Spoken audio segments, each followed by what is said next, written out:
It's Valine again, or Weenie Beanie, which is my nickname. Um, that's another story. We'll do that some other time. But today I want to discuss how how I got to the process of going through hospice. That didn't work out very well.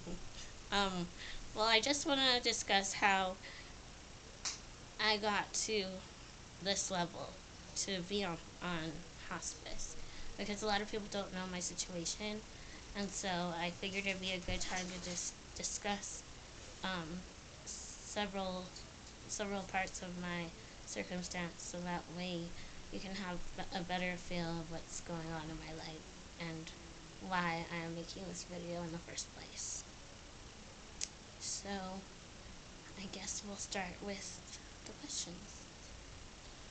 Yeah, so it seems like the last couple weeks that when we've told people about Valine being on hospice that they're still either surprised about the situation or they don't really know how to react because they either don't think we've tried everything else or they didn't realize how bad she was. So we seem like one of the big questions is that we get from people is things like, well, haven't you tried everything else? So Valine, what else have you tried? Um, well, I have tried probably everything a person could think of before getting to this level. For instance, I have done the whole medication thing from 2 to 14. I was on steroids and aspirin for a year that totally hemorrhaged my eye. Um, that's why I don't have a right eye. It's actually prosthesis, but actually not even that anymore. No, and and then I, by the time I was 11, middle school, which a lot of you know me through middle school and whatnot,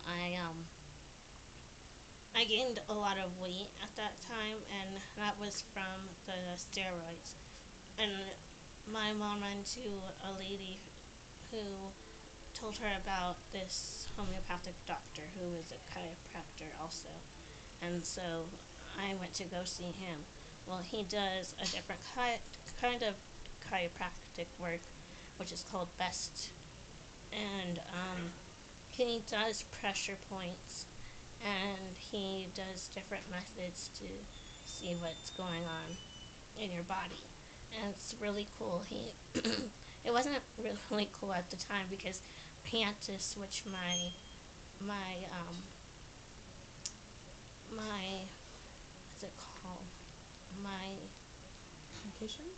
no, he did try to get me off medications like the prednisone and methotrexate, and those took like 3 years. No, yeah, 3 years to get off of. But he changed my diet, and that's the word I was looking for, diet. And so I had to eat a lot of greens. So for breakfast, I would eat um, salads or green beans or peas, anything in that nature, and especially spinach, because at the time that was the best for you, the best green vegetable for you.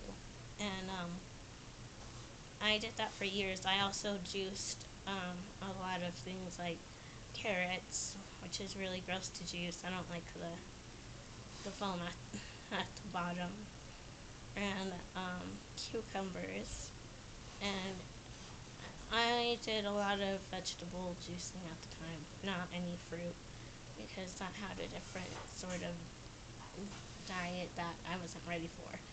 When I was about 16, that's when they switched me up to fruit, like a bowl of fruit and one egg. And that's what I had for breakfast. And I was only allowed to eat a palm size amount of meat, and that was only about like twice, maybe 3 times per week. So besides your diet, what else did you try? he well he also, besides that, there was a time I could not move my arm because it was really didn't have any feeling in it. So I went to acupuncture, and I did that for a couple of years, and that did put feeling back into my arm. It also helped my neck. At the In high school, I couldn't hold up my neck if anyone noticed. It was pretty down, and I couldn't hold it up, so I had a sponge in front of me with the table. And that's how it was, just because it was too painful to hold it up. So that's why I had even more acupuncture. And I've also tried meditation. I've tried acu um, acupressure. I've tried I was going to just say massage. Um, I've also tried um, light therapy, which I can't remember the actual name for it, quantum something other. But a lot of these methods did help in their own certain way. Oh, and I've also tried something called um, Aini life weaving. Um, and I've also had shamanic work also. Hypnotherapy. Oh, that's right.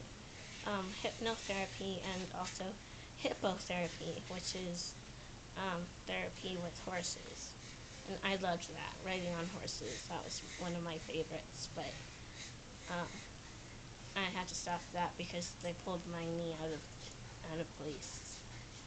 Um, but up to up to this last year and a half or so, it everything just got worse and nothing helped. Nothing. If it did, only for maybe a week or two, and then it And wouldn't last very long.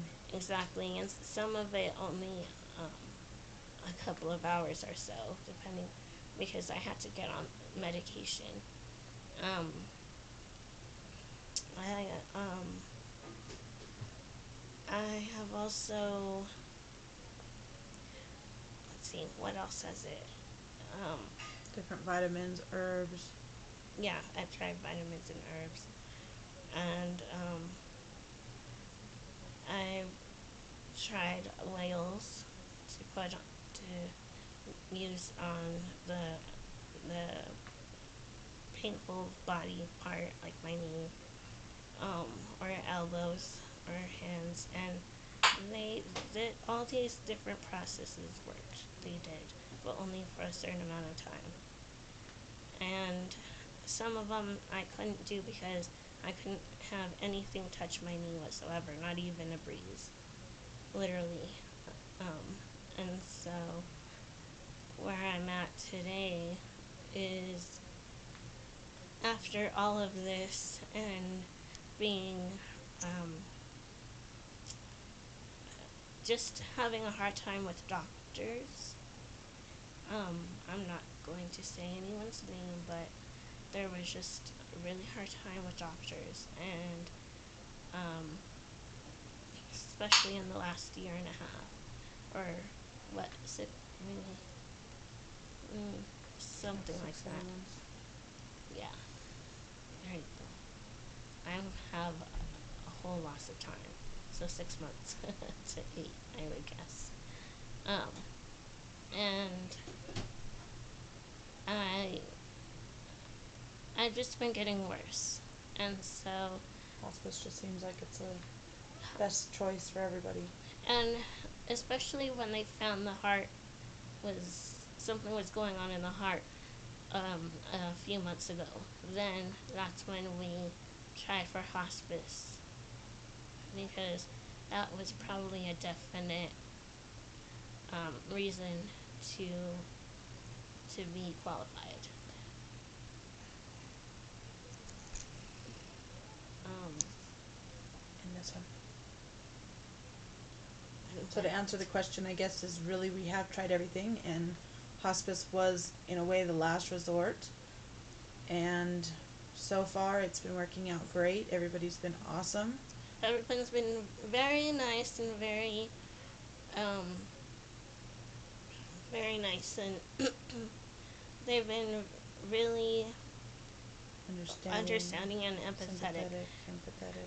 Even the doctor is very empathetic, and um, I, when I was accused of addiction, when I went to um, the doctors outside of hospice, I thought that was horrible. And now when you tell the doctor in hospice that this kind of thing is happening, um, he is really appalled by it, and especially because I think a lot of it is because of stars. The stars, Overdosing, yeah, especially on prescription meds. yeah, a lot of them do that, and so I think a lot of it comes from them. The doctors are afraid to prescribe medications because they're afraid their license is going to be taken away. Well, I was on contracts. Round it up, round it up. Don't get into the subject. We'll have to do another video. Okay, so this is all for now. Sorry, I can go on forever. I guess I'll talk to you soon.